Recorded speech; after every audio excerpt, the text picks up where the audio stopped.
राम राम। तो शनि देव तुला राशि वालों के लिए गोचर करते हुए उनके राशि के अनुसार छठे भाव में आएंगे। तो इस समय में तुला राशि वालों को शनि देव से लाभ कैसे प्राप्त होगा, ये जो समय है 2025 से 27 के बीच, अगर आप कुछ एक छोटे छोटे उपाय कर लेते हैं, कुछ एक छोटे छोटे परहेज कर लेते हैं, तो शनिदेव आपके जीवन में खुशियां भर देंगे। चाहे वो पारिवारिक खुशियां हो, चाहे वो धन धान्य की खुशियां हो, चाहे आपके ऊपर कर्ज हो उसको उतारने के लिए मदद करेंगे। और अगर आप कर्ज लेना चाहते हैं, बहुत जरूरी है, मकान बनाना है, गाड़ी खरीदनी है बच्चों की शिक्षा के लिए, तो ये कर्ज मिलने में हेल्प करेंगे। लेकिन कुछ एक परहेज और कुछ एक उपायों के द्वारा ही, अगर कुछ एक गलतियां आपने शनिदेव के संबंध में यहां पर कर ली, तो यह 2025 से 27 का समय पीड़ादायक बन सकता है। तो देर किस बात की, शनि देवता को कैसे खुश करके 2025 से 27 के बीच हमें लाभ लेना है, आइए इस वीडियो में चर्चा करते हैं।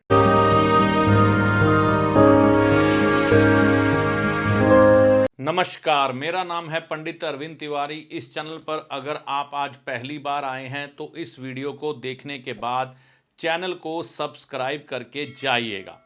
आज हम बात करने जा रहे हैं तुला राशि के बारे में। तुला राशि वाले शनि राशि परिवर्तन का लाभ कैसे लें, इससे संबंधित ये वीडियो है। देखिए, कोई भी राशि हो, कोई भी ग्रह हो, यह आपकी जन्म पत्रिका के ऊपर बहुत ज्यादा निर्भर करता है कि उस ग्रह की शक्ति क्या है, मतलब वह ग्रह कितना शुभ है, कितना अशुभ है। फिर उसके बाद आपकी पत्रिका के अनुसार आपके कर्म कैसे हैं। देखिए, अगर तो कर्म अच्छे हुए तो खराब ग्रह भी अच्छे हो जाते हैं। अगर कर्म खराब करते हैं आप, तो आपके अच्छे ग्रह भी खराब हो जाते हैं। हमें पथ पथ पर ईश्वर के द्वारा बताया गया है, चाहे वो भगवान श्री कृष्ण हो, भगवान श्री राम हो, कि अपने कर्मों की शुद्धि रखो। अगर आप अपने कर्मों की शुद्धि रखोगे तो ईश्वर के नजदीक भी रहोगे और ग्रहों की अशुभता से भी बचे रहोगे। तो अगर आप अपने कर्मों को सिद्ध कर लेते हैं तो किसी ज्योतिषी की भी शायद आपको जरूरत ना पड़े। हाँ, कुछ एक बातों में हर एक व्यक्ति अपने भविष्य के बारे में उत्सुकता रखता है कि मेरा आने वाला समय अच्छा है, बुरा है, यह मैं जान लूं, क्योंकि ग्रह चाल ऐसी होती है कि कई बार आपके ऊपर बुरा प्रभाव डालती है। लेकिन समय रहते अगर आपको कुछ एक चीजों की जानकारी मिल जाए तो उन अशुभ प्रभावों से आप बच जाते हैं। तो आज हम इसी चीज के ऊपर आपसे यह विचार विमर्श करेंगे कि तुला राशि वाले इस समय में कौन सी बातों का उपाय करें, कौन सी बातों का परहेज करें। देखिए, मैं ये कहता हूं, उपाय से भी बड़ी चीज है परहेज। अगर आप परहेज करते हैं तो आप कई समस्याओं से बच जाते हैं। तो हमारे ज्योतिष शास्त्र में सबसे ऊपर परहेज बताया गया है कि अगर कोई व्यक्ति परहेज कर लेता है, अगर वह बुरे कर्म नहीं करता, यानी कि ग्रहों की भी कोई ऐसी हरकत नहीं करता जो उसको नेगेटिव प्रभाव दे सकती है, तो उस पर ग्रहों का बुरा प्रभाव पड़ने से बच जाता है। तो सबसे पहले हमें यह समझना है कि तुला राशि वाले शनि राशि परिवर्तन का लाभ किन परहेजों से लेंगे। सबसे पहला परहेज है कि इस समय आपको किसी तरह के भी लड़ाई झगड़ों से बचना है। परिवार के अंदर ये जो शनि देव का राशि परिवर्तन होने जा रहा है, इससे छोटे मोटे मन मुटाव आपके उत्पन्न हो सकते हैं। इस चीज का ध्यान रखना है। वो क्यों हो सकते हैं? क्योंकि परिवार भाव में शनि देव की राशि आ रही है। चौथा भाव जो है ना, ये आपके परिवार को दर्शाता है, आपके अपने घर को दर्शाता है। तो इसके स्वामी बन के शनिदेव छठे भाव में चल के तो परिवार में कई बार कलह का वातावरण, विचारिक मतभेद हो सकते हैं। लेकिन यह भी याद रखिएगा, यही झगड़े आपके बाहर भी हो सकते हैं। तो इस समय में झगड़ों से बच जाएं। नया जूता ना खरीदें। कोशिश करें कि आप कुछ समय के लिए लोहे की खरीद, कुछ समय के लिए जूतों की खरीद बंद कर दें। मैं ये कहूँगा 2025 से 27 के बीच बड़े लोग हंसेंगे इस पर, मुझे इस बात का फर्क नहीं पड़ता, लेकिन मुझे लोगों को बताना है, गाइड करना है, तभी उनको लाभ है मेरे वीडियो बनाने का, नहीं तो क्या लाभ है। इस समय में जूता खरीदना हानिकारक है, इस समय में लोहा खरीदना हानिकारक है, तो ना खरीदें, ये ध्यान रख के चलना है। चमड़े की कोई भी वस्तु, है ना, जैसे कि मैंने कहा कि जूता ना खरीदें, जूता खरीदेंगे, जूता क्या होता है, शनिदेव का। इस समय में मान लीजिए आपने जूता खरीद लिया, शनि छठे भाव में है। अब देखिए किसी भी ग्रह को एक्टिव तभी किया जाता है ना जब उसकी चीज को जागृत किया जाए या वो चीज लेके आए, तो उस समय वह फिर एक्टिव हो जाता है। तो इसी तरह से अगर जूता खरीद के लाएंगे तो ग्रह एक्टिव होगा, फिर बुरा असर देगा। तो इसलिए जूता ना खरीदें, और खास तौर पर वो चमड़े का हो तो बिल्कुल भी नहीं। चमड़े की कोई भी वस्तु धारण ना करें। चमड़ा होता है मृत जानवरों की चर्बी। मैंने पहले कई वीडियो में बोला है, शनिदेव बहुत ज्यादा घृणा की दृष्टि से उस व्यक्ति को देखते हैं जो नॉनवेज का सेवन करता है, जीव हत्या करता है, अंडे खाता है, शराब पीता है। उसके शनि कभी अच्छे नहीं होते, कुछ समय का छलावा होता है, बाद में बस दिखावा ही होता है जिंदगी भर कि हाँ भाई अमीर थे हम। चमड़े की कोई वस्तु धारण करना, चाहे वो जूता हो, चाहे वो कमर पे बांधने वाली पेटी हो, चाहे घड़ी पे लगा हुआ चमड़ा हो, चाहे पर्स हो लेदर का, चाहे जैकेट हो लेदर की, चाहे कैप, ये बहुत बुरा असर देते हैं, क्योंकि मृत जानवर की चमड़ी शनिदेव को खराब कर देती है, और वो आप शरीर पे डाल के घूमते हैं तो सीधा नेगेटिव प्रभाव शनिदेव का आपके ऊपर आता है। तो इस चीज का ध्यान रखना है। फिर अंडा, मांस मदिरा का सेवन ना करें, ना ही अंडे खाएं। अब कई लोगों का तर्क होता है कि अंडे तो वेजिटेरियन है। ठीक है भाई, आपकी इच्छा है, जैसा आपको ठीक लगता है, मैं ज्यादा तर्क तो नहीं दे सकता। अंडा निकलता तो मुर्गी के बीच में से ही है ना, मशीन में से तो नहीं आता, तो इसके तर्क नहीं मैं दे सकता। बस वो फर्क ये है कि वो नपुंसक अंडा है, उसमें से कुछ निकलेगा नहीं, है ना।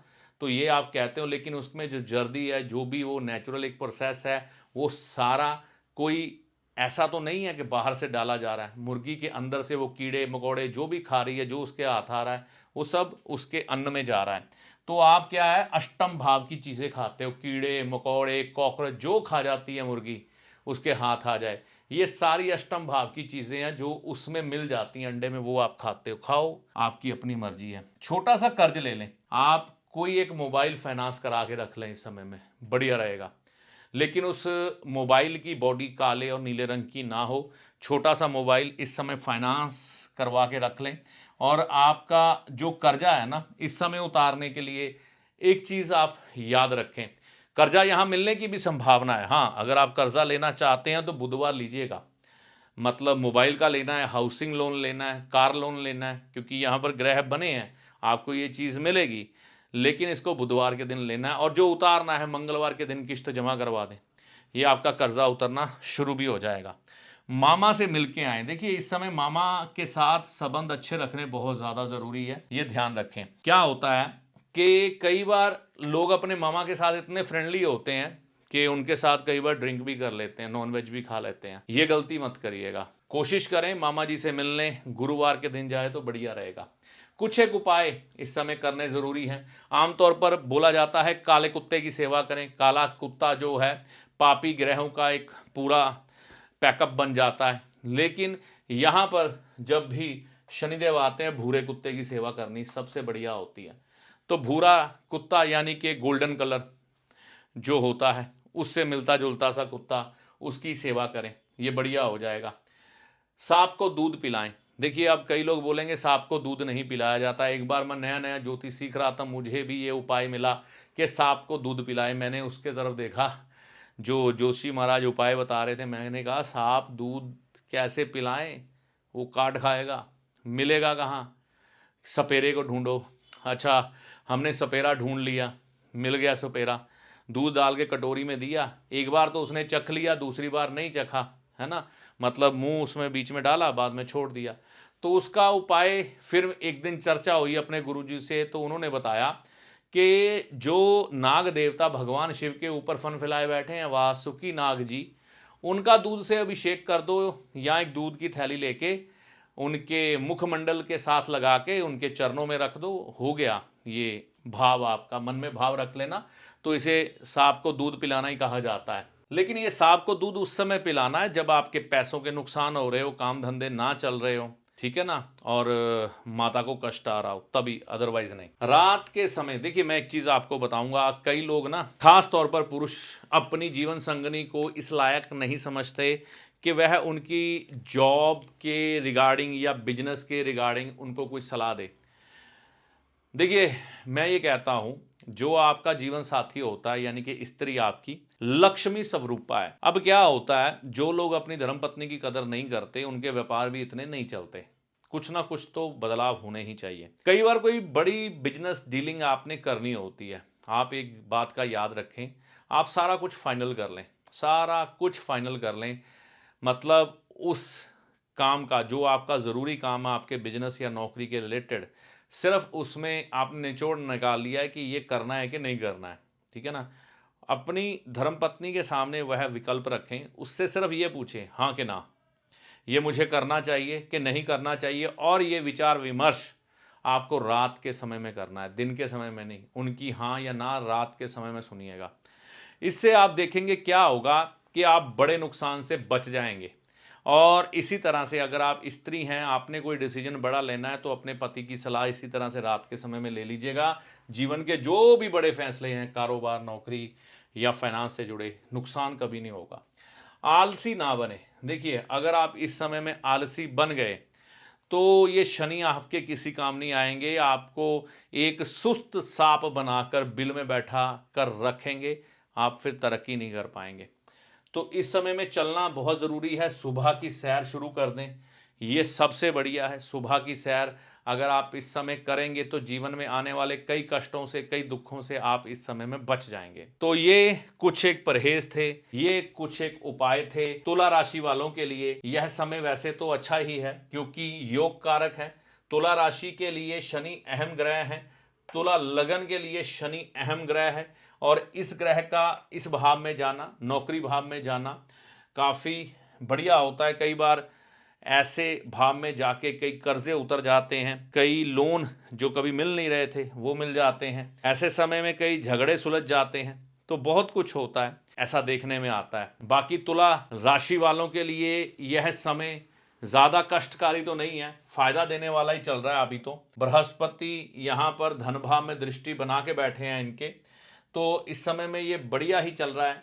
अपनी तरफ से कुछ खराबी मत करिए, अपने आचार व्यवहार को ठीक करिए। अगर लंबे समय से आप कष्ट झेल रहे हैं, इसका मतलब है आपके ग्रह खराब हैं। आपको फिर अपनी कुंडली का विवेचन कराना चाहिए, जहां से आपको उचित लगे। तो इन चीज़ों का सुधार कर कर आप अपने ग्रहों का शुभ फल ले सकते हैं।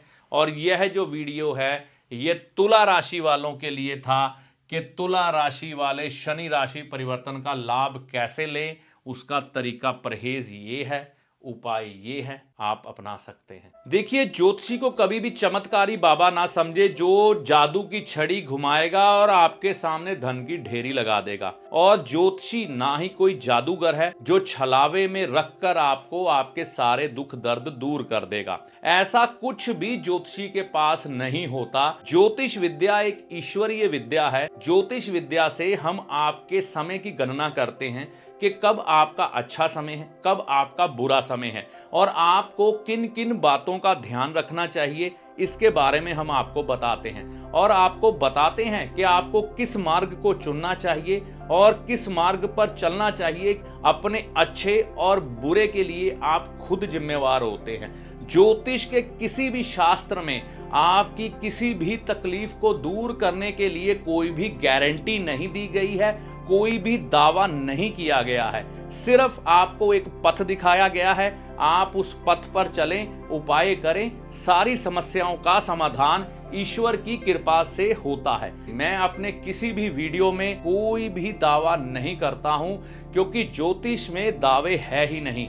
इस वीडियो में दी गई जानकारी आपको कैसी लगी कमेंट करके अपनी राय दे। वीडियो अच्छा लगा तो लाइक व शेयर करें। चैनल पर पहली बार आए हैं या बहुत समय से चैनल के साथ चल रहे हैं तो इस चैनल को सब्सक्राइब करके जाएं। इस वीडियो में दी गई जानकारी का लाभ माता रानी की कृपा से आपको होगा। जय माता दी।